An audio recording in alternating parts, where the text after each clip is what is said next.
After our argument, my daughter decided to make me a cup of coffee. "Here, Dad," she said, handing it to me. "Let's make peace with this, all right?" But something wasn't right. It tasted off. Soon after, I started realizing things were going downhill. What happened next will leave you stunned. I was in my home office, neck deep in the quarterly expense reports, when Derek stormed in without so much as a knock. That should have tipped me off. Amanda followed close behind, looking nervous enough to twist my stomach into knots. Derek clutched a manila folder like it was the crown jewels. He flung the papers on my desk, pointing at numbers and babbling about guaranteed profits and amazing opportunities. His cologne filled the little room. "Victor, I'm telling you, we need $45,000 for this golden chance. 6 months, and we're looking at 30% returns, possibly even more." I pushed the folder back his way, took off my reading glasses, and made it clear the talk was over. I've heard pitches like this before. My answer remains no. Derek kept his ground, though. He casually leaned against my desk, making himself at home in my space, the space I'd created for myself in this house I built with my own hands some 30 years ago. "Look around. We do everything here. The yard work, maintenance, ensuring you're fed. In reality, this house already belongs to us." The impact of his words was like a bucket of ice water on my head. I stood swiftly, my chair protesting against the floor. "This is my house. I built it, paid every penny, and you both have lived here rent-free for 2 years. Amanda slapped her hand on the table, not in anger, but firm enough to shake the lamp. Her face flushed a deep red with frustration. "You've always been like this, pinching every penny, hoarding everything. We're your family, not some charity case." I reminded her. "Last year I gave you $30,000. It vanished in 4 months, and you never explained where it went." Her retort was quick. "That's not fair. We've got expenses you can't even imagine." But actually, I did understand. I realized my daughter was no longer the person she once was, and Derek had only hastened the change. Derek's hand possessively found Amanda's lower back, steering her toward the door. The sight made me uneasy. "Mom always felt you cared more for the business than us. Seems to me money's what you've always loved," she said. "She'd be heartbroken over what you've turned into." Barely flinching, I simply replied, "Your mother would never say something like that, and deep down, you know it." They left together. Derek glanced back, leaving me with an expression I couldn't read. Once they were gone, the house fell into a quiet that felt all too loud. I wandered through it, touching remnants of the past. A photo of Patricia smiling from the mantel, the banister smooth like glass from my careful sanding, and books with worn spines from endless reading. Each item was a testament to what I'd built, markers of what I might lose. Sleep didn't come easy. I lay there, staring at the ceiling fan, watching the shadows dance in the dark. Dawn broke, casting a cold gray light. I heard Amanda's footsteps in the hallway just before she appeared at my door, her eyes swollen and red, evidence of tears or maybe determination to showcase them. "Dad, can I come in? I couldn't sleep last night. I was awful and didn't mean those things." "You sure seemed to mean them yesterday." Yet she stepped closer, hands wringing, unsure of their place. I was stressed. Derek lost another contract, and I wrongly aimed my frustration at you. She seemed to shrink, back to the little girl who would bring me Sunday morning coffee at 10. "Amanda, we need to talk about last night and what Derek said." "Please, Dad, let's fix it. I made your favorite coffee, just how you like it. 2 sugars, a splash of cream. Think of it as an olive branch." She led me to the kitchen where a warm cup waited on a tray, a napkin folded neatly beside it. It felt symbolic, a meaningful gesture. She offered it carefully, both hands extended. Our eyes met over the rim. "Drink up before it cools," she prompted gently. Holding the cup's comforting weight, my instincts screamed caution, though another part of me longed to. I was clinging to the hope that my daughter was still somewhere beneath all her anger and resentment. Trying to gather my thoughts, I took another sip of my drink. "There's really nothing to forgive," I said, going against my true feelings. Amanda gave me a smile, but it didn't quite reach her eyes. She seemed restless, fussing with the counters and organizing the dish rack with nervous energy. Her eyes flickered to the microwave clock now and then. I left her in the kitchen and wandered into the living room, picked up the paper, but the words seemed to blur together. 20 minutes dragged on, and suddenly it felt like the floor was tilting, as if we were on a wild sea journey. My stomach churned, a burning sensation rising in my throat. The newspaper slipped from my fingers as I tried to stand, but my legs felt like they were about to give out. I groped for the armrest, missed, and my vision tunneled. I needed the phone, but it seemed a mile away on the table. Somehow, I managed to crawl over and unlock the screen with clumsy fingers, dialing 911. "911, what's your emergency?" came the operator's voice. My tongue felt swollen, the words fighting to come out. "I think I've been poisoned. I need help." "Sir, what's your location?" the operator asked calmly. 4217 Maple Crest. "Austin," I mumbled. The phone slipped from my grasp as the world faded, the dark closing in like a tide pulling me under. My last conscious thought was, "Amanda, what have you done?" Sounds came back first, a steady beep, punching through the silence. Then, slowly, I became aware of the plastic against my nose, the sharpness in my arm, the scratchy sheets. A metallic taste lingered in my mouth. I blinked up at white ceiling tiles and harsh fluorescent lights. With each heartbeat, my head throbbed with pain. A nurse popped into view, her scrubs covered in cheerful cat cartoons. She smiled as she saw me stir. "Mr. Cook, can you hear me? Try squeezing my hand," she encouraged gently. I managed a weak squeeze, my hand feeling weightless. "Where am I?" I croaked. "You're at St. David's Medical Center. An ambulance brought you in last night." "How are you feeling?" she asked. "My head. It's all a blur." "What happened?" I said, puzzled. The nurse glanced at the monitors, her pen scrawling notes on a tablet. "The doctor will explain everything. I'll let him know you're awake." Time warped weirdly as I lay there, eyeing the IV in my arm and the wires on my chest. Then it hit me.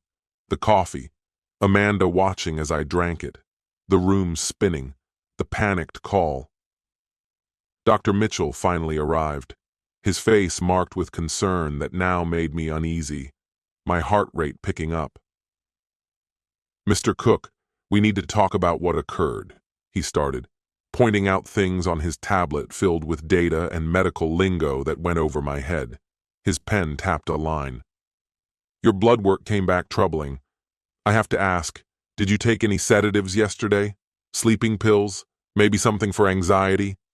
"No, just my usual blood pressure medicine," I replied, confused. "That's what I suspected," he nodded, indicating the tablet again. "This shows triple the safe dosage of sedatives here. Benzodiazepines and diphenhydramine were found in your system at high levels. These didn't get there by accident." His words hung in the air, clear yet hard to comprehend. What does it mean?" "It means this wasn't a mishap. The combination and amount, it was intentional." "Mr. Cook, someone attempted to poison you."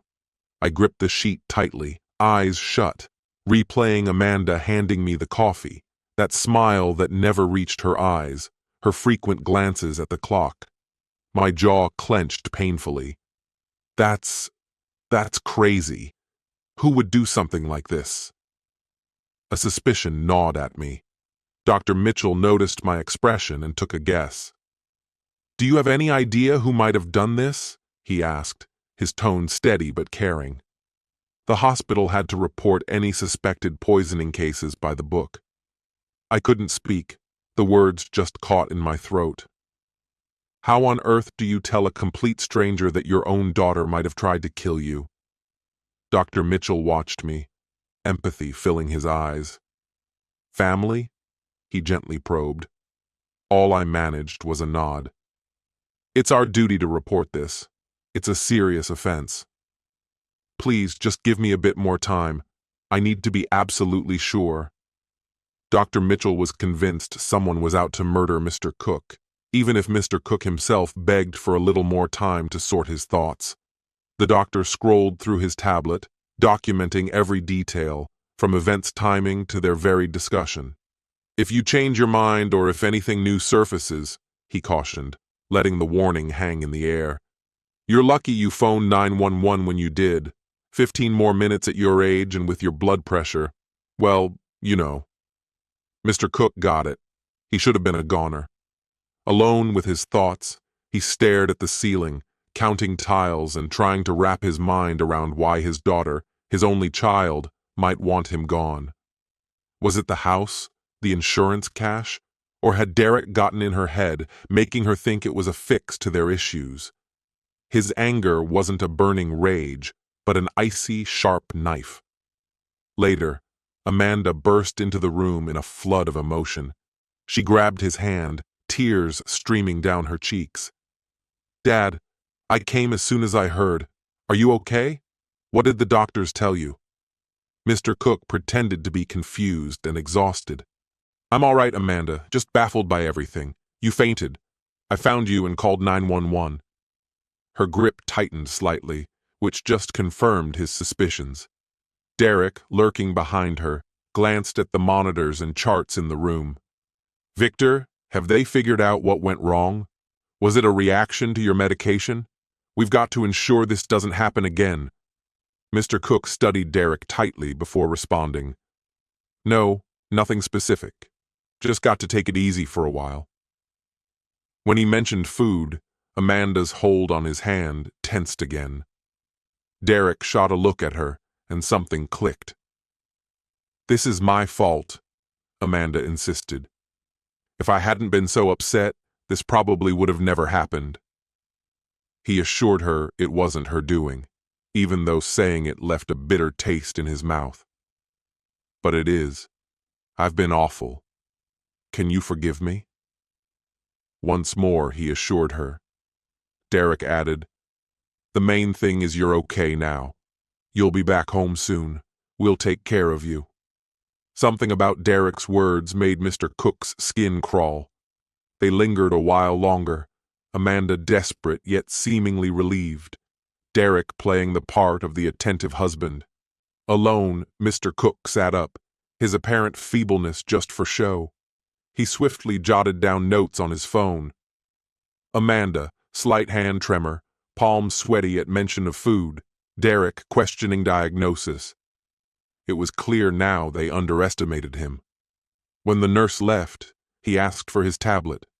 That night, he searched for a tough estate lawyer in Austin, someone who knew their way around a courtroom. He wasn't just looking for legal assistance. He needed a weapon. His daughter and Derek wanted him gone for his belongings, but they had only lit a fire within him, a man with nothing to lose and everything to prove. They'd be the ones taken apart, piece by piece. The hospital machines kept their steady beep, a reminder of his life and a countdown to what was about to unfold. As he was getting discharged, Amanda stayed close, asking about his medications and follow-up appointments. He played his role perfectly, the confused, needy patient, covering up his real plans and thoughts about the next steps. Derek drove up in his truck, and I noticed his hand had a slight shake as he clutched the wheel. The drive home was drenched in an awkward silence you could almost slice through. Amanda took my car, with Derek following in his truck, his eyes darting to the rearview mirror every few seconds, keeping tabs on me. As I gazed out the window, the sights of Austin zipped past, but my mind was a jumble of plans. I had a meeting downtown the next morning. "Dad, you all right back there? Need the air on or anything?" Derek's voice floated from the front seat, trying to sound as casual as he could. "I'm fine, just tired," I said. Derek chimed in again. "The doctors didn't exactly nail it down. Probably some reaction. All that medical stuff is way over my head." Amanda jumped in a bit too quickly. "What matters is you're okay now." When we got back home, everything seemed just like it was supposed to. The house, my pride and joy, was just as I envisioned it, crafted with my own hands and earned through hard work. Amanda had gone out of her way to make sure my room was perfect.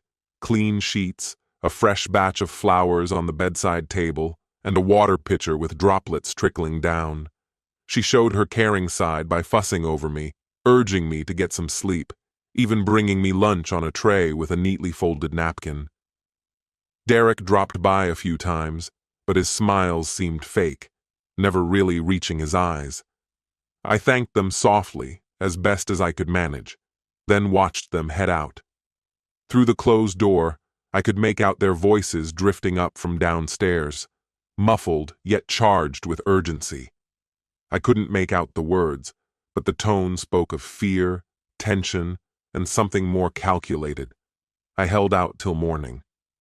Amanda left for her real estate gig at around 8:30. Derek took off 20 minutes later, rambling about some business meetings. I watched out the window until both of their cars were out of sight, then gave it another 5 minutes before making my move to my own car. Gone was the doubt from the day before. I had strength in reserve. It was the perfect time to hit the road. Downtown Austin wasn't overly crowded yet. I headed to the 7th floor of a shiny building close to the courthouse where Davis and Associates had their office. The receptionist led me through corridors lined with wood panels, legal books, and certificates in frames. Margaret Davis was waiting in a room that smelled like leather and old books, listening intently as I laid out my tale. I spoke of the argument, the coffee spill, the poisoning, the hospital's assessment, and Amanda and Derek's worried looks that couldn't fully mask their fear. Once I was done, she set her pen down and gave me a serious look. "Mr. Cook, what you're saying sounds like an attempted murder. Have you alerted the police?" I shook my head. "I'm seeking justice, not just punishment. I want to take back everything they tried to steal from me." She nodded. "That kind of justice requires patience and a plan." "I've got plenty of time and an edge they don't even know about," I assured her. Margaret broke down Texas estate law, explaining with a sharpness that was almost detached. "There's no obligation to leave anything to adult children if you don't wish to. You could leave it all to charity instead. That's entirely your call. But we needed solid proof, undeniable documents." She slid a business card across the desk to me. It read, "Brian Cole, Private Investigator." He was an ex-detective known around Austin for tackling tough cases like mine. His office might not have been as polished as Margaret's, but it was functional. Simple chairs, filing cabinets, computers. He looked seasoned, around 45, with a weariness common in those who've seen too much of the dark side of life. "You think your daughter tried to off you for the inheritance?" he asked bluntly. "Think? No, I'm sure of it." He didn't even blink. "Doing financial background checks isn't cheap. Could set you back a couple of grand just to dive into someone's life details." Unbothered, I replied, "I'm after the full picture. Usually, folks like you just want enough dirt for divorce court or a suit," he said, sizing me up. I nodded. "I'm in it to build an airtight case. No loose ends once I decide to act." I handed over everything he'd need. Names, birth dates, social security numbers, even the credit card I'd once opened for them. He estimated it'd take about 2 weeks to dig everything up. If there's anything hidden, I'll find it. Afterwards, I swung by the hospital's records department, left with a hefty file, about 200 pages, detailing just how close I came to the edge.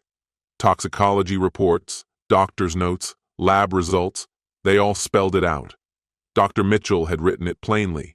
Deliberate poisoning with benzodiazepines and antihistamines at levels that couldn't be accidental. I made 3 copies, one for Margaret, one for Brian, and kept the last one locked away in my deposit box. A couple of days later, a security company's van appeared when Amanda was at work and Derek was off doing his thing. The young guy who installed the system was quick and seemed like he knew his stuff. This setup is pretty high-tech for a small... I live with my family in our house, and lately I've been really focused on making sure everything's secure, especially when I'm chilling in my bedroom. We've set up some small, discreet security cameras in the common areas, the living room, kitchen, and dining room. These cameras are completely legal here in Texas as long as they're in shared spaces. I spent a bunch of time fine-tuning the angles and tested the audio until everything showed up perfectly on my phone.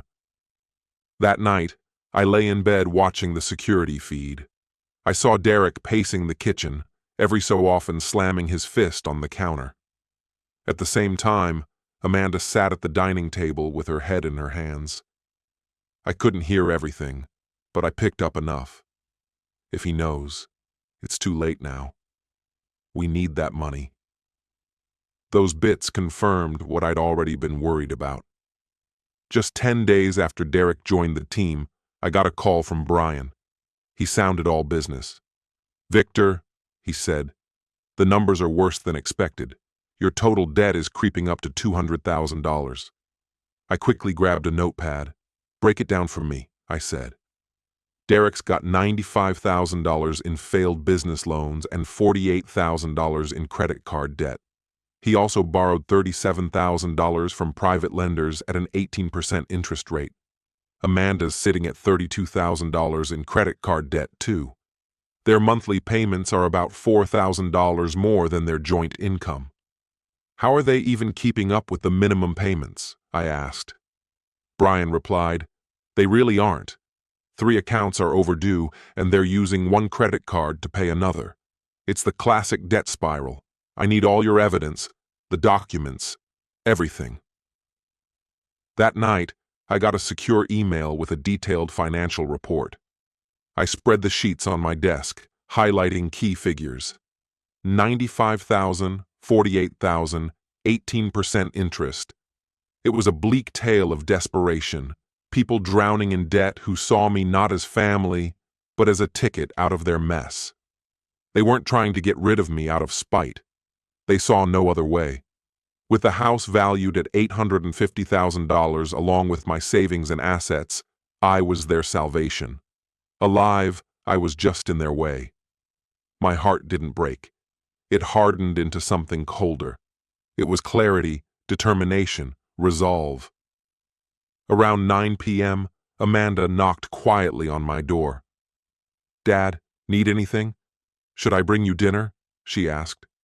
"I'm okay, sweetheart. Just resting." "You've been in there all day," she said. "Sure you're all right?" I replied, "Just need some quiet. The hospital wore me out." There was a beat before she said, "All right, but if you need anything, you know where to find me." As soon as she left, I went deep into my files. I had medical records proving poisoning, financial reports showing their desperation, video snippets capturing their anxiety, and legal docs from Margaret about my rights. I organized it all meticulously, backed it up to the cloud, made copies. I wasn't a victim anymore. I'd become patient, strategic, a threat they couldn't fathom. They plotted against me, thinking my assets were their ticket to freedom. Little did they know I'd survived their plans, uncovered their secrets, and knew the real game. Tomorrow, I'd call Margaret to change my will. Then I'd show them what real justice looks like. Walking into Margaret Davis's conference room, You could immediately sense its official vibe. There was a big mahogany table, leather chairs, and books everywhere. I took the main spot at the table, surrounded by strangers who were there to witness my actions and confirm everything was legit. Over to my left, Sarah Chen, the notary, was checking her gear, while Robert Walsh and Linda Martinez, who were the professional witnesses from Margaret's office, went through the meeting guidelines. Neither had seen me before, which was part of the plan. Margaret placed 3 identical documents, all with blue covers, on the table. "Mr. Cook, are you aware that by signing this, you're completely cutting your daughter out of your will?" she asked. "Yes," I answered. "That's exactly what I intend to do." She pressed on. "Are you making this decision freely and not under any pressure?" I affirmed, "That's right. My reasons were all outlined in a memo that was with the will." Margaret read the crucial points out loud for the record. Her voice was professional, but every word hit hard. "I, Victor Cook, being of sound mind and body, hereby cancel any previous wills and amendments and leave my estate, my home at 421 Sabine on Maple Rest Drive, Austin, Texas, along with all financial assets, to the Central Texas Veterans Support Foundation." This was the key part. I deliberately left my daughter, Amanda Cook Thornton, out of my will, and I spelled out my reasons in a note attached to it. The note was 3 pages long, cold, to the point, and utterly crushing.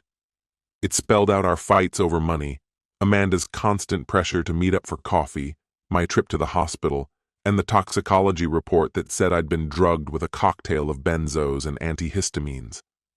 In my gut, I was sure Amanda and Derek were plotting to kill me for my money. I even included my medical records, packed with dates, times, and undeniable evidence. Sarah Chen, in charge of making sure all the ducks were in a row, looked me in the eye and asked, "Mr. Cook, I need to confirm you know what you're about to put your signature on. Are you clear about what this is?" I nodded. "I know, it's my final will. It cancels any prior ones. Everything I own is going to the Central Texas Veterans Support Foundation." She checked if any meds might be clouding my judgment. "Not at all," I assured her, feeling sharp and clear. I carefully signed each copy, making sure everything was accurate. My hand stayed steady. Sarah sealed it with her notary mark, and Robert and Linda signed as witnesses, verifying I was in a sound state of mind. Margaret's office recorded the entire process, standard procedure, but also something that could be vital later. A couple of days rolled by. I told Amanda I had a doctor's appointment, but instead, I was meeting up with Brian Cole to go through some surveillance tapes. When I got back that afternoon, I carried some mail and a stack of papers. I walked into the kitchen and placed everything, including the will documents, on the counter with the law firm's letterhead clearly visible. I wasn't hiding anything. It was all part of the setup. Then I just headed to my room and waited. About an hour later, Amanda got home. I heard her car pull in and her footsteps, then the fridge opening, the usual stuff, and then silence. The kind that happens when something big is found. I watched through my cameras as she got a glass of water, then noticed the papers on the counter. She went still, her hand hovering over the law firm's letterhead, and glanced toward the stairs to check if I was around. Then she picked up the folder and started to read. Her face went white, and she put a hand to her mouth. It looked like her legs might buckle. She clung to the counter for support and pulled out her phone. Her hands shook so much. It took 2 tries to unlock it. "Derek, get home now," she said. 20 minutes later, Derek's truck roared into the driveway. He burst through the door, jacket still on, and went right to Amanda. She thrust the will at him. He read it standing, flipping through the pages fast until he got to the memo. His jaw clenched. He set the document down like it was dangerous. They spoke in low, urgent tones. I couldn't hear them from my bedroom, but it didn't matter. The cameras caught it all. About 10 minutes went by when a knock came at the door. It was the kind of knock that wasn't too aggressive but still got straight to the point. I opened it, and standing there was Derek. The look on his face said it all once he noticed how much I had transformed. There wasn't any sign of weakness or confusion, just a clear gaze and confident stance. "Victor, we need to talk," he began. "Amanda found something unsettling." "A will? That doesn't seem right. There's got to be some mistake," he said, puzzled. I assured him, "There's no mistake. It's my new will, all legal and properly filed." He tried persuading me to rethink it, saying that we were family, that they cared about me, and questioned why I would leave everything to a charity I barely knew. When his words didn't sway me, he shifted gears. "You're making choices that impact the whole house, and for what? Confusion at the hospital? The aftermath of drugs?" But I told him straight up. I made my decisions based on the poisoning. The report was conclusive. Those drugs didn't just end up in my coffee by themselves. His composure cracked. "You can't prove a thing. You're just an old man with health issues making wild claims." Amanda showed up behind him, crying her heart out. "Dad, how could you think we'd ever hurt you? Because you did, and now there won't be anything for you to gain from it." Derek stepped closer, pointedly jabbing his finger near my chest but never touched me. "We'll challenge the will. We'll find doctors to declare you're mentally unfit, calling you paranoid and delusional." I didn't waver.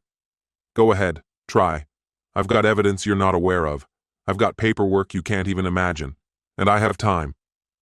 Amanda fell to her knees in the hallway, hands clasped like she was pleading, all overdone and full of despair. "We owe $180,000. Without your inheritance, we're finished. Give me all you have, please." That number just hung there in the air for everyone to see. She knew I was on to the whole ordeal. "You should have thought of that before trying to get rid of me, if you had only stuck it out a bit longer with us. I'm through playing this game, done with bailing you out of messes, over being your fallback guy or worse, your target." Derek yanked her up in a not-so-gentle manner. "We'll take this to court. We'll make your life a living hell." "I almost didn't make it because of you," I fired back. "You've already done a fine job of destroying my life. Now I'm ready to shake things up. You're nothing but a bitter old man." "I'm not bitter. I'm the guy who survived an attempted murder. Now get the hell out of my space," I retorted. Amanda tried one last time to worm her way back in my favor. "So, that's it? After all these years of being a family, you're just cutting me off?" I made it clear. "I was your dad for years and you tried to off me. So, yeah, that's it." Derek tightened his grip on her arm. "We're leaving. He isn't worth it." As they turned to go, I stepped back, ready to close that chapter for good. "Oh, but I'm worth something. Exactly $850,000 to be exact, and you won't see a penny of it." I watched them leave, listened to the heavy thuds of their footsteps heading downstairs, Amanda's sobs trailing behind. When they were at last gone, the house was finally silent. I glanced out to see Derek's vehicle peel out of the driveway, tires screaming, Amanda trailing right behind. It took 10 minutes, but eventually, calm returned to my home. I settled back at my desk, turned on the security footage on my computer. I'd captured every moment. Derek making threats, Amanda breaking down, her accidental confession of their debt. All documented, time-stamped, and safely stored in the cloud. I downloaded everything and sent it off to Margaret and Brian, hard evidence and receipts. This wasn't some spur-of-the-moment decision. I had planned it out with precision, strategically, coldly calculated. They wanted a fight, all right. I'd give it to them, but entirely on my terms. They attempted to eliminate me for money. Now, they'd watch that money slip right out of their hands. As the evening fell over Austin, the day was winding down and the sky was fading. The house was finally mine, peaceful and quiet. I figured I'd call Margaret the next morning to discuss the eviction plans. Without the inheritance, they wouldn't be able to afford the rent. But for now, I was content with the silent peace they had meant to be permanent, while plotting my next move. Brian Cole rang me up on a Tuesday morning as I was reviewing cloud footage from the night before. His voice carried a cautious tone, like he was priming me for bad news. "Victor, there's something going on. Derek's meeting with this psychologist, Lawrence Brennan." So I set my coffee cup down and asked, "Therapy for what exactly?" "It's not your typical therapy session," the person replied. "Brennan has a reputation for writing whatever diagnosis they're paid for. I think Derek's aiming to get you labeled as unfit." I instantly realized their plan. They wanted to mess with my will by saying I wasn't mentally sound when I signed it. Clever and deviously shady. Can they actually swing that? They might attempt it. With Brennan's diagnosis, they could push for guardianship and challenge your will, saying you're incapable mentally. I made a beeline for Brian's office. His desk looked like a crime board with surveillance photos, ready for court use. There were images of Derek entering Brennan's office, hanging around, and leaving with some documents. Brian had done his homework, digging up Brennan's sketchy history of bogus disability assessments for insurance scams. "Brennan's basically a diagnosis for hire guy," Brian told me. At home, my surveillance camera had picked up something fishy too. Amanda had been popping by Patricia Walters' place next door quite often. Just last week, she went over twice. The footage showed Amanda animatedly talking on the porch, while Patricia seemed worried. They were crafting a narrative, making me out to be the confused old man and Amanda the concerned daughter. I called up Margaret Davis from Brian's team. "I need a solid psychiatric evaluation. Only the best will do." "Smart move," she replied promptly. "A bit of preemptive paperwork. I'll send you to Dr. Patricia Hendris, a leader in forensic psychiatry. If Derek tried to question my mental state, we'd have a professional rebuttal ready to go." Dr. Hendris was located in the medical district, a space full of neutral colors and abstract art on the walls. She was in her 60s, her hair a shiny silver, and her eyes wise but inquisitive, the kind of shrink you want. "Mr. Cook, why are you here today for this evaluation?" "I need to prove that my mind's doing just fine. My daughter might claim the opposite." "Unusual," she noted. "Most dodge these evals like a plague." "Not this guy, not after what I've faced. I want hard proof before they let their lies build up." The evaluation took place over a week, with 3 sessions lined up. I went through cognitive tests, did some clock drawing, learned word lists, solved a few problems, and even had a mental status check and life story chat. The doctor was thorough and on point, exactly what was needed. Her report came securely via email. It stated, "Mr. Victor Cook exhibits full cognitive function, excellent memory, clear reasoning, and sound judgment. No signs of dementia, confusion, or any mental condition affecting his legal or financial decision-making capacity. His concerns about family members are based in reality." The report was comprehensive and foolproof. I sent it to Margaret, Brian, and tucked a copy away in a secure deposit box. Meanwhile, Brian kept a close watch on Derek and Brennan. Not even 3 days post my sessions with Dr. Hendris, Brian got in touch. "They're meeting tomorrow," he informed me. "Coffee shop out on the edge of town, tucked away in a strip mall. Derek thinks it's off the radar." We planned our counteractions carefully. Brian set himself up inside the coffee shop with his laptop and some slick listening devices hidden as a tablet case.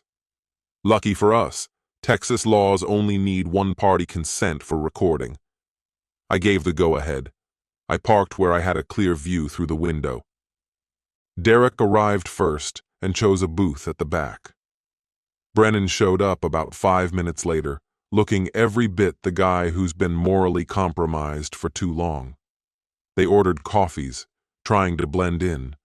Then Derek slid an envelope across the table. I got a clean shot of it through the window. Brennan took a sneaky peek inside, very overtly, before stealthily storing it away. Cash deal, no trail. Brian's gear captured every word. Derek pressed, "I need you to write that he can't make decisions. Severe dementia." Brennan responded, "I'll note cognitive decline, memory loss, handling finances issues. What's it gonna cost?" $5,000 for the evaluation, full report, and on-call for court if needed. Brennan promised, "And it'll look legit. I've done hundreds. I know what the courts buy." Their conversation covered filing for a hold and going for an involuntary evaluation, paving the way for guardianship. Every word was on tape, time-stamped, and secured well before they wrapped up their coffee. So I had all my ducks in a row, and later that day I invited Patricia Walters over to chat. She showed up looking pretty nervous. We settled down for coffee, and I handed her Dr. Hendrick's report. "Patricia, take a look at this. It proves I'm in my right mind. Amanda and Derek are spreading lies, and I've got the evidence right here." Patricia hesitated before saying, "Victor, you should hear this. Amanda came to me a week ago saying you've been getting confused and forgetting things. Naturally, I asked for more details. She mentioned you wandering at night and accusing them of plotting against you. She seemed genuinely concerned. I asked her straight out, 'Do I seem confused to you right now?' She stopped to really look at me. 'No. Honestly, you're as clear as a bell, probably sharper than usual.' With a knowing nod, I said, 'Well, that's because I know exactly what's what. Could you maybe put that in writing for me?' Later on, she did just that, emailing me a quick note saying she'd met with me on the 15th and found me coherent and sharp. Just another piece of my growing arsenal. Soon after, Margaret, Brian, and I met in her conference room to piece together our strategy. I took charge from the head of the table. Margaret piped up, "You've already shot down their claims about your competency. Now do we hit back with the recording?" I wanted to know my options, so I asked, "What can we even do?" She replied, "We could report Brennan to his board, maybe even sue Derek for slander and conspiracy, or just hold on to it as insurance." I made the call. "Let's keep it in our back pocket. Let's see if they push themselves over the edge." Margaret penned a letter sent by certified mail, officially stating that I'd been evaluated and found fully competent. If they continued to argue otherwise, legal suits, including defamation and possible fraud charges, could follow. We didn't breathe a word about the recording. It was my hidden ace. Derek got the letter 3 days later, and I watched his reaction. It was priceless. As he perused the letter, his face went white as a sheet. He wasted no time grabbing his phone and started pacing up and down the driveway, clearly frustrated and scared. That evening, Amanda and Derek got into a loud argument, all caught on the security cameras. "There's a threat of a lawsuit if we claim he's incompetent," Amanda said. "Derek, he knows. How could he know?" "Take it easy. He's just making guesses. There's no way he knows about Brennan." "What if he does? What if he has something on tape? He's just an old man. He wouldn't even know how to set up surveillance." I had to stifle a laugh right then. Let them think I'm old at their peril. They've way underestimated me. The next morning I called Margaret and Brian over to my place. We gathered in my office, right where Derek had given his pitch on investments months ago. I said, "Okay, we've stopped their effort to label me incompetent. What's our next step?" Margaret leaned forward, determined. "You've got the right to evict them. They're squatting in your house without a lease and no rent payments. How swiftly can we move in Texas?" "We can start this week," she replied. "If they don't cough up rent or leave, out they go in 60 days. Brian added, "With their current financial mess, they can't afford market rent." I didn't need long to think. Time to move forward. No more moochers scheming under my roof. Margaret prepared the eviction notice, demanding either market rent or they vacate.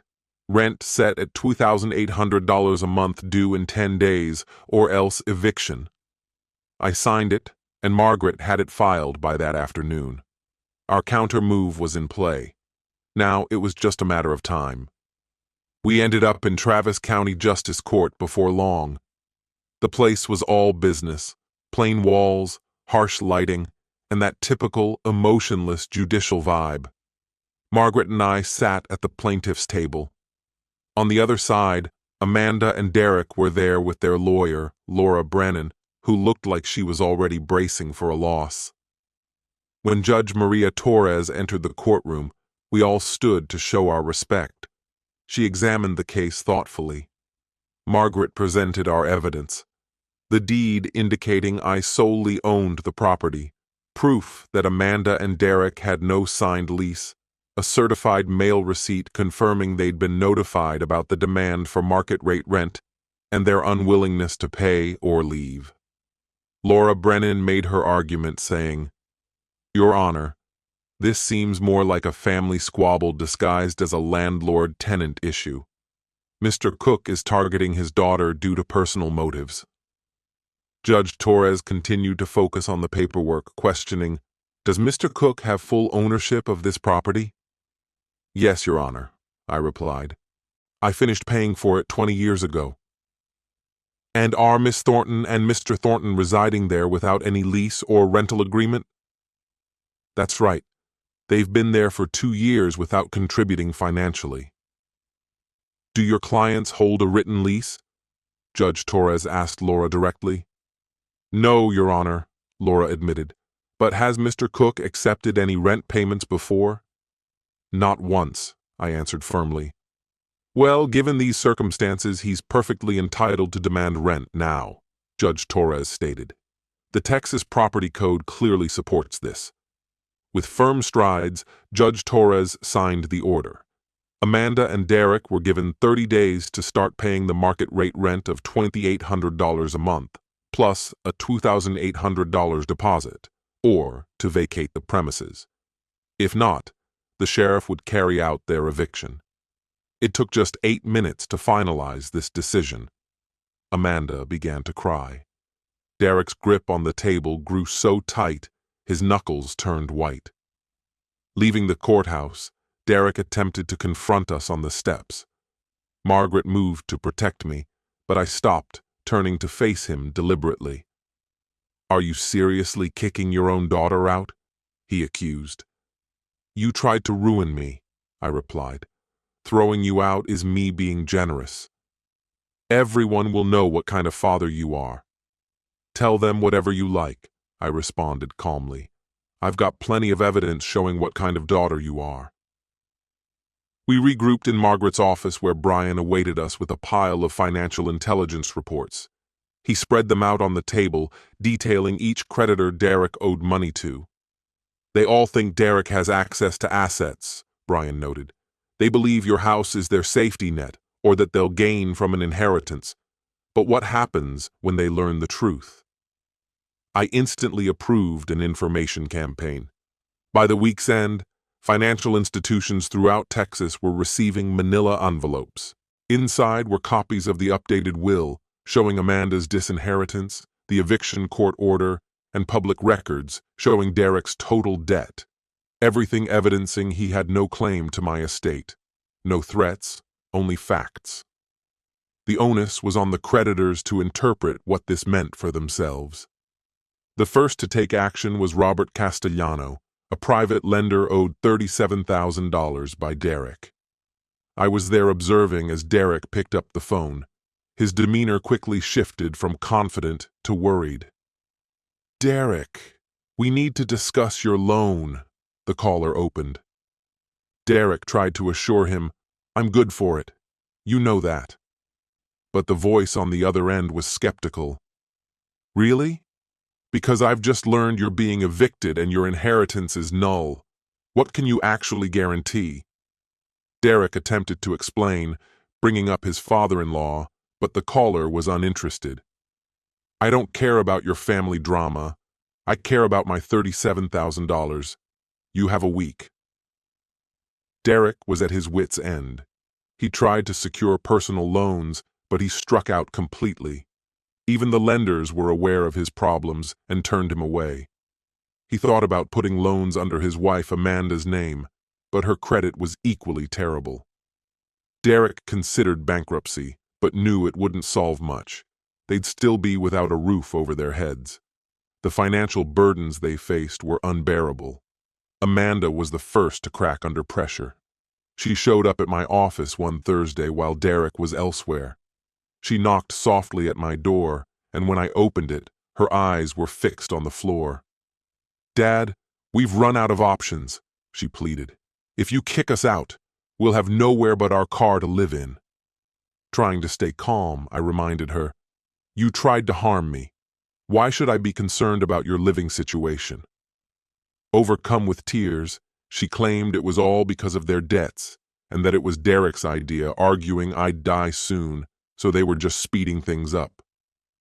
She realized too late what she had just confessed. Fortunately, my phone was recording the whole time, which was perfectly legal under one-party consent. "Thanks for admitting that," I said quietly, watching her face drain of color. "Are you recording this?" she asked in a panic. "Yep," I replied. "You just confessed to attempted murder." Later that evening, I sat back and watched the footage of Derek's reaction when Amanda told him. He was furious, not with me, but with her. "You confessed? You actually told him everything?" he yelled. Amanda tried to defend herself, explaining she'd blurted it out when questions were asked. The pressure was tearing their marriage apart. They barely spoke after that. Derek was glued to his phone, while Amanda obsessively packed and unpacked boxes, lost on what to do next. With 5 days to go before they were due to be out, Margaret sent them the final eviction notice. In one last desperate act, Derek attempted to threaten me. He cornered me in my own kitchen and declared, "If you go through with this eviction, I'll claim you're abusing me and say you need a caretaker." I almost burst out laughing. "I've got a psychiatric evaluation that shows I'm fine, surveillance footage of how you've treated me, and a recording of Amanda admitting your attempt to poison me. Go ahead and make your claims. It'll only strengthen my case when I hand everything over to the district attorney." His confidence evaporated right then. He finally understood that he had been outplayed. "You've got 5 days," I stated flatly. "Leave on your own, and I might not press charges. Wait for the sheriff to force you out, and I'll hand over everything to the police and prosecutors. The choice is yours." On day 29, I stood by my bedroom window and watched as Derek angrily packed up his truck, aggressively tossing boxes in. Amanda was crying while she took things to her car, and the neighbors watched the whole drama go down. It was impossible to miss. I didn't feel any triumph, just a cold sense of conclusion. They were out, solving one issue. Criminal charges would address the rest. I picked up the phone and called Brian Cole. "Send everything over to the district attorney. Medical records, footage, recordings, every bit of it. Let's get this done." 2 weeks after they moved out, I found myself walking into the Travis County District Attorney's office with Margaret Davis and Brian Cole, each carrying boxes filled with evidence. The office, belonging to Jennifer Morrison, had the rich scent of coffee mixed with the musty smell of well-thumbed case files. She was sharp-eyed, in her 40s, and had a reputation for taking on elder abuse cases. She invited us to gather around the conference table. "Show me what you've got," she instructed. Brian began laying out folders, categorized, perfectly organized: medical, surveillance, financial, conspiracy, confession. Everything was in order. Jennifer started with the medical folder, examining toxicology reports and hospital records. Her professionalism stayed intact, but I caught her eyebrows rising in surprise. "This is impressively thorough for a civilian effort, almost too thorough." "Is that going to be an issue?" I asked her. What if some things were obtained illegally? She questioned, directing her attention to Brian. Walk me through your process. Brian had prepped himself well for this situation. In Texas, it's all good to record someone if just one person gives the nod, meaning Brian had Mr. Cook's house decked out with cameras all over the shared spaces. Every piece of financial paperwork they had was pulled in legally, the right way, with the right paperwork.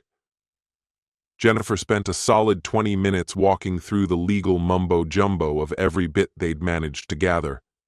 Brian tackled every one of Jennifer's questions head first, until she nodded her approval. All right, let's dive into the medical records, she said, and started going through Dr. Mitchell's report, reading aloud. Turns out, the levels of benzoazepine were at 3.2, twice what anyone would call safe, mixed with way too much diphenhydramine. For a 64-year-old guy with high blood pressure, that mix could easily end him. She looked over at me and said, "This isn't just trying to slip someone a Mickey. This is attempted murder." Dr. Mitchell had already told me as much when I was laid up in the hospital. Jennifer then shifted her focus to the surveillance files, all the videos and recordings. She saw Amanda handing me coffee in one clip and how anxious she acted afterward. Listened to bits of conversations like, "If he knows, it's too late now." Then there was Amanda's confession, and Jennifer played it twice. "It was Derek's idea. He figured you were about to kick the bucket anyway. We needed cash. I didn't want to do it, but we're drowning in debt." Jennifer hit pause. "We can use this. It's damning and solid for warrants." She wasted no time in reaching out to Detective Maria Hernandez from Austin PD. At 39, Maria was methodical, with that worn-out look of someone who's seen too many family issues. Jennifer caught her up on everything. She was dealing with charges of elder abuse, attempted murder, and conspiracy, and honestly, I had done a good chunk of the legwork for them. Maria spent a couple of hours grilling me, keeping meticulous notes, even asking the same things in varied ways to see if my story would falter. My answers remained rock solid, because they were the truth. "Subject is extremely credible," she jotted down. "Timeline holds up. Evidence backs up the story." Within 3 days, Maria and Jennifer made their way to Judge Michael Patterson's office to secure warrants. I wasn't present, but Margaret filled me in later. The judge reviewed everything and barely needed to ask anything before giving the go-ahead. "Everything checks out. Go execute them." Maria organized her team, and Brian had managed to track Amanda and Derek down to a dingy motel off Highway 290. They were using cash to pay by the week and practically living out of their cars. Maria scheduled a dawn raid for when they'd least expect it. On the morning it happened, she called me bright and early at 6:30 a.m. "Mr. Cook, stay put. I'll update you when it's done." I waited out the morning, sipping coffee, watching the clock's minute hand drag. At 9:15 a.m. the call came. "Mr. Cook, I'm calling to let you know personally. Amanda Thornton and Derek Thornton have been arrested, facing attempted murder and conspiracy charges. They're both locked up at Travis County Jail." I thanked her, put down the phone, and sat there in my quiet house. There were no celebrations, just a wash of relief from holding my breath for what felt like forever. The bail hearing was set for the next morning. Margaret took the wheel from me, driving us downtown, and I quietly slipped into the gallery, far from their sight, but there anyway. Judge Sarah Mendoza was handling the case. Amanda and Derek were brought in one at a time, both donning those orange jumpsuits. Amanda seemed frail, almost ghostly, while Derek was brittle and stiff, defiant even. The prosecutor, Ada Morrison, went in hard, labeling them flight risks. "Mr. Thornton has been eyeballing one-way tickets out of state. They're rudderless, jobless, staring down life sentences." Their court-appointed attorneys fought back, talking about their ties to the community and saying neither had any rap sheet. They even mentioned Amanda's link to me. Judge Mendoza stayed firm. Bail is $500,000 for each. They didn't have the funds for a bondsman, not even the 10% needed, so back to jail they went, kept separate, no contact at all. The evening news caught wind of it all. Daughter arrested for attempted murder of father in inheritance scheme, blared the headline. My name, thankfully, was withheld as the victim, but their faces were all over. Patricia Walters got in touch, offering, Victor, whatever you need, whether it's someone to back you up in court, support, whatever, I'm here. Thanks, Patricia, I replied. That means a lot more than you can imagine. That night, I found myself standing in my kitchen. It's where Amanda handed me that tainted coffee. I'd given the room a new paint job since she and Derek had been out of the picture. Felt like a fresh start. My phone buzzed with a text from Margaret. Preliminary hearing next week. Odds are they'll skip it and go straight to trial. You good? I typed back, been ready since the day I woke up in that hospital. Hit send and set the phone aside. Finally, justice was inching forward. At last, the situation was flipped. I was no longer the victim, but had become the key witness for the prosecution. It was one of those sweltering late August days in Austin. I found myself standing outside courtroom 3C at the Travis County Criminal Courthouse. My gray suit was carefully chosen by Margaret. She'd insisted it made me look trustworthy and reliable. Just through those doors, there was quiet murmuring as a jury was being assembled, 12 people who'd determine the fate of my daughter. That's when Jennifer Morrison approached me. Mr. Cook, she said, you're up this afternoon. Just stick to what we've rehearsed. Be clear, be straightforward, stay focused, and let the facts speak for themselves. I gave her a nod, my mind running through the testimony I'd practiced for weeks on end. The courtroom proceedings kicked off at 10 a.m., with me watching from the gallery.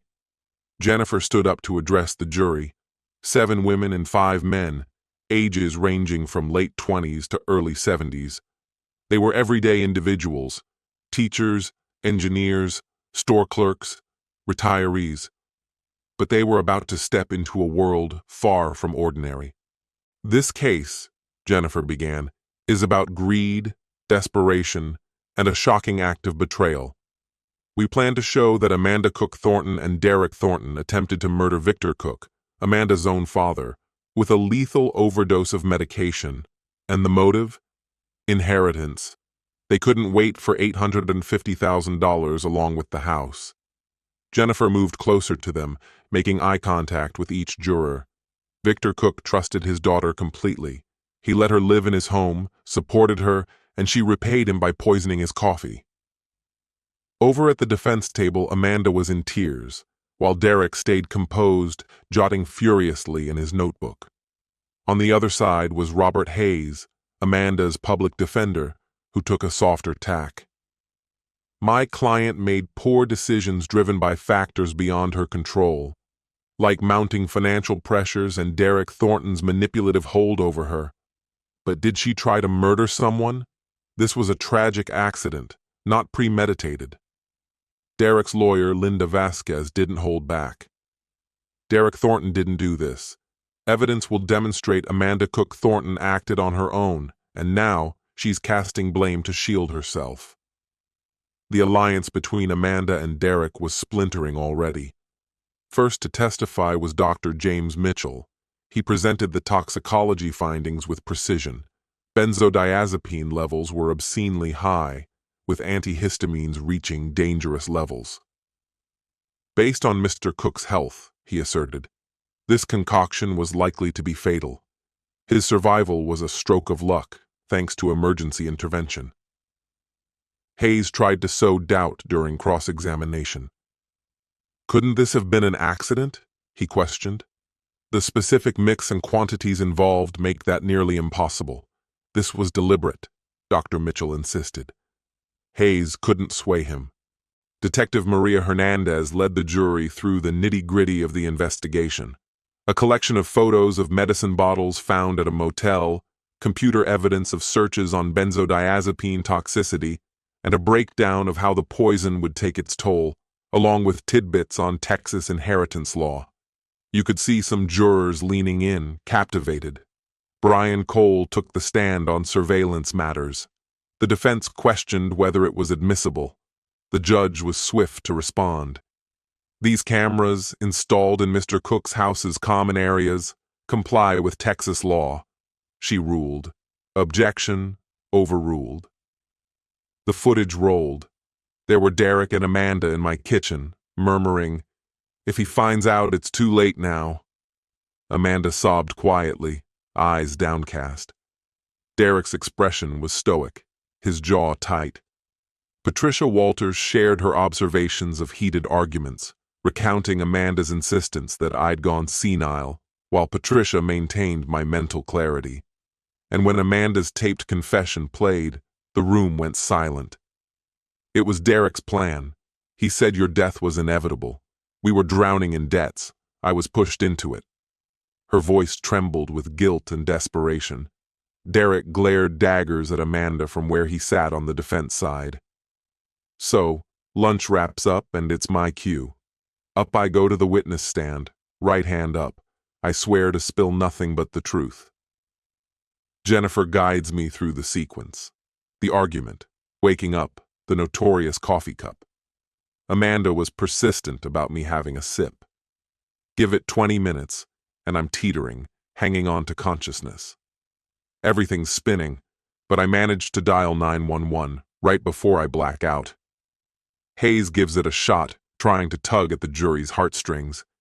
He asks me, "Mr. Cook, do you love your daughter?" I say, "I really did." He follows up with, "Do you still?"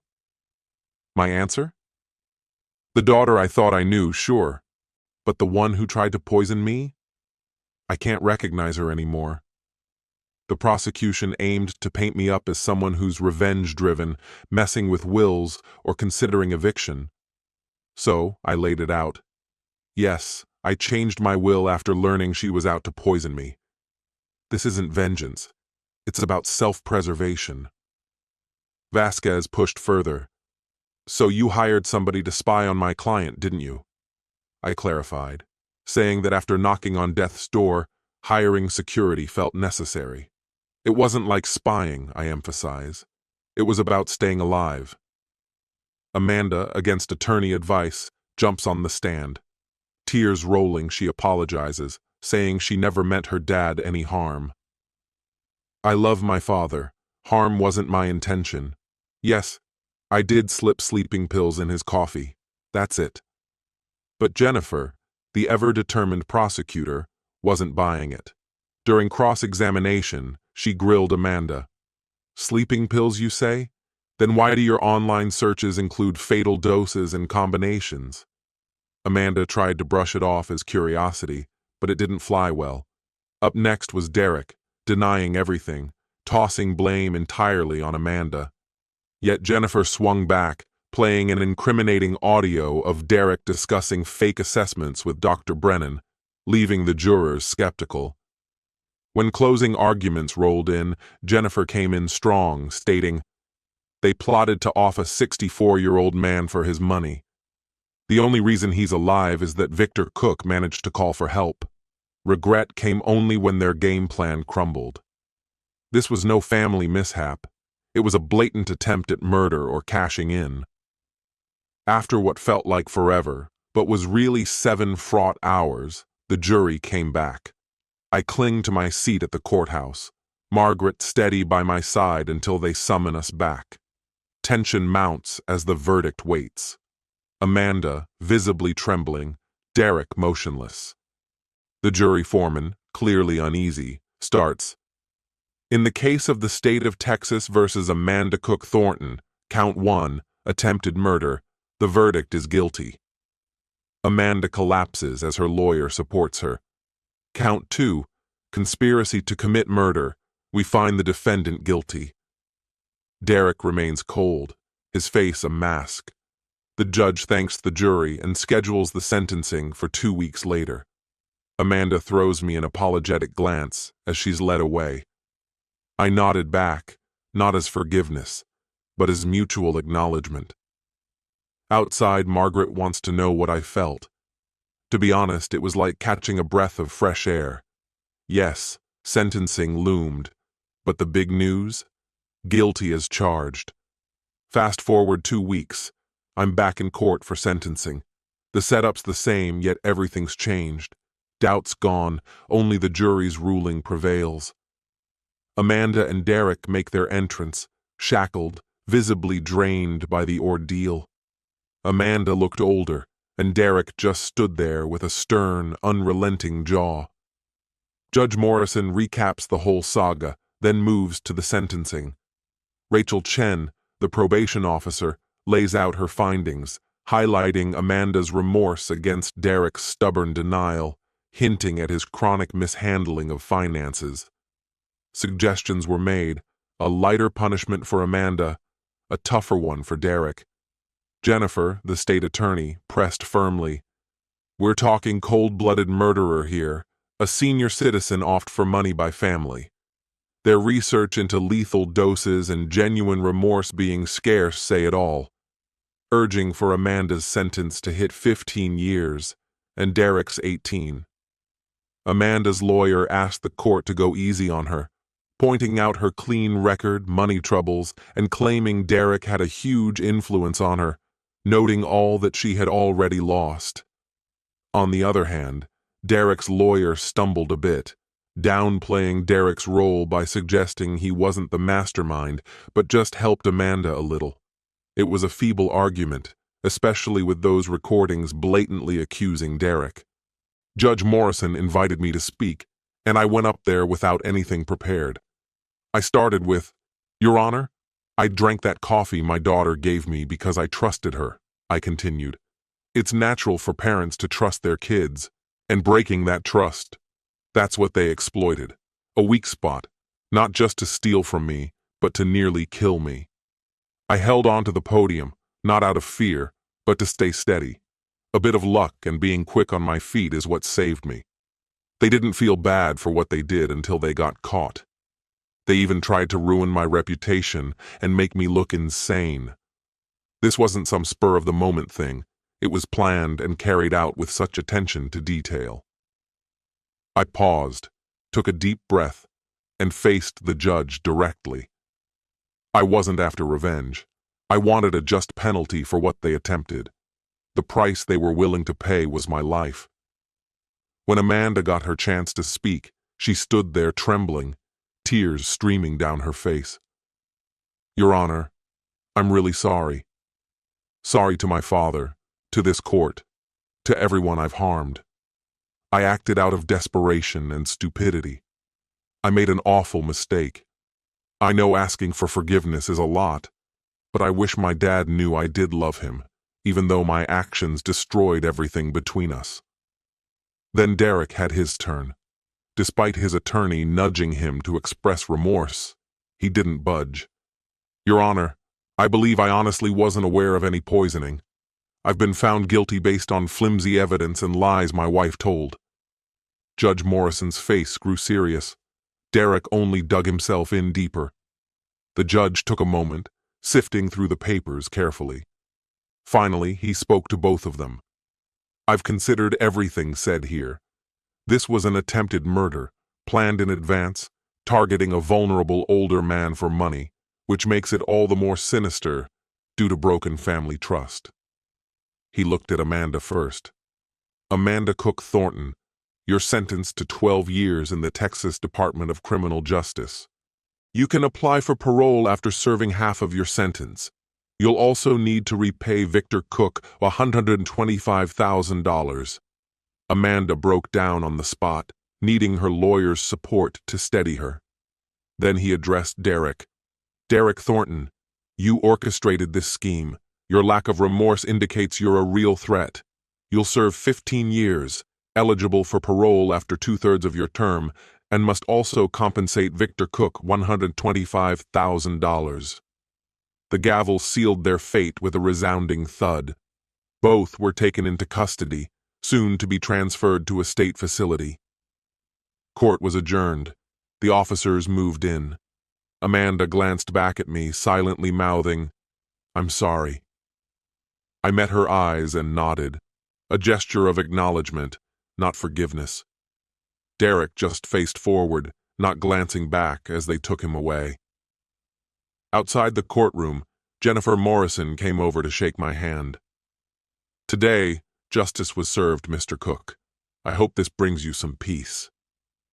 What I really got was closure, which was even more precious than peace. Margaret drove me home, and we didn't talk much. Words seemed unnecessary. As soon as we got back, I got to work changing every lock in the house: front, back, side entry, and the garage.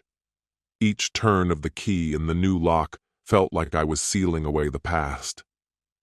That same afternoon, movers came by to remove Amanda and Derek's things as creditors reclaimed their possessions. I watched as strangers carried away furniture, gadgets, and boxes, all to partially settle debts that would always cast a shadow. After they left, I wandered through the now empty spaces. In Amanda's old room, they'd missed a small piece, a photo of Amanda at age 7, smiling widely with a Valentine's Day card she wrote, "To Daddy, I love you." I lingered on it for a while. That young girl was indeed gone, replaced by the woman who tried to poison me. But the photo was from a time before everything changed. I couldn't bring myself to throw it out, so instead, I tucked it away in a drawer in my office, not out in the open, but kept as a reminder of who she once was. That evening, I found myself relaxing in my living room. The quiet around me was comforting, almost serene. I whipped up some dinner, sat down at the dining table to eat, and then watched some television. The usual routine, but it all felt a bit lighter, somehow less burdened. Fast forward a week, I was enjoying my morning coffee out on the back porch when the mail showed up. Besides the predictable pile of bills, there was an envelope from the Texas Department of Criminal Justice Mountain View Unit, Amanda's new address. Her handwriting was unmistakable. Instinctively, I thought about leaving it untouched, but then realized that ignoring it would mean she still had the upper hand. So I opened it. Inside were 3 tear-stained pages written in blue. She detailed what life was like in prison, the monotony, the underlying dread. She wrote about her regrets, recalling memories from when she was a child, times I had been there for her. She poured her heart out about what desperation had driven her to do. She asked if I could forgive her, if there might be a chance I'd visit, if there was any hope for redemption. She wrapped up with, "I don't expect you to write back. I probably don't deserve it, but I want you to know I finally understand the harm I caused. I'm sorry, Dad. I'm truly sorry." I mulled over those words a couple of times. Oddly, there was no anger, just recognition. She was facing her actions and seemed genuinely regretful. I folded the letter and left it on the table.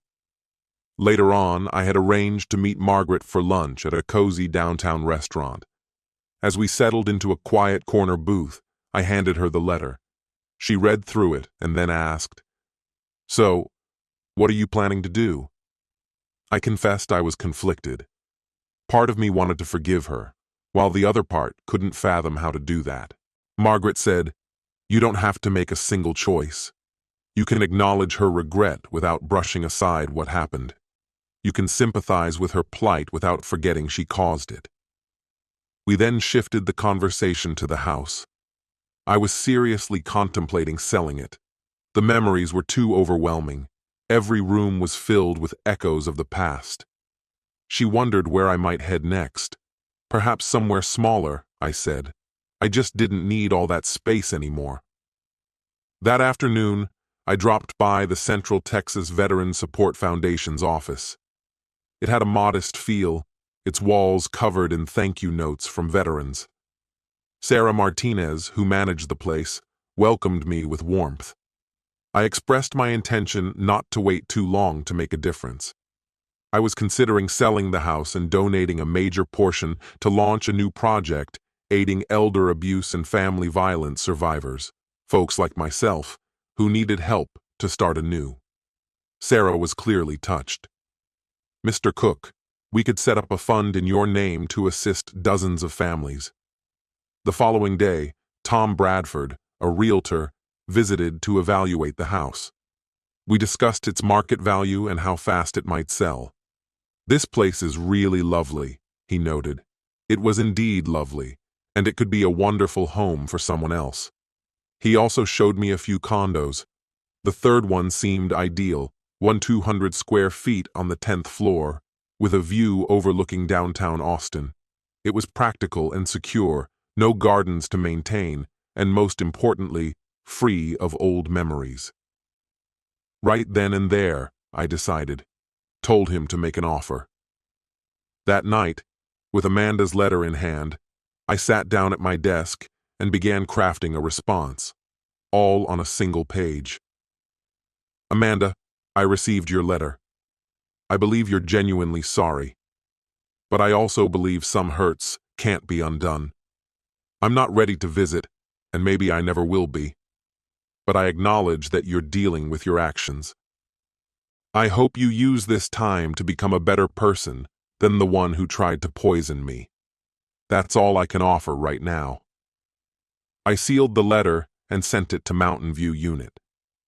In the days that followed, I methodically sorted through my belongings, deciding what to donate, what to discard, and what to keep. While going through my office, I stumbled upon a photo of Amanda as a child.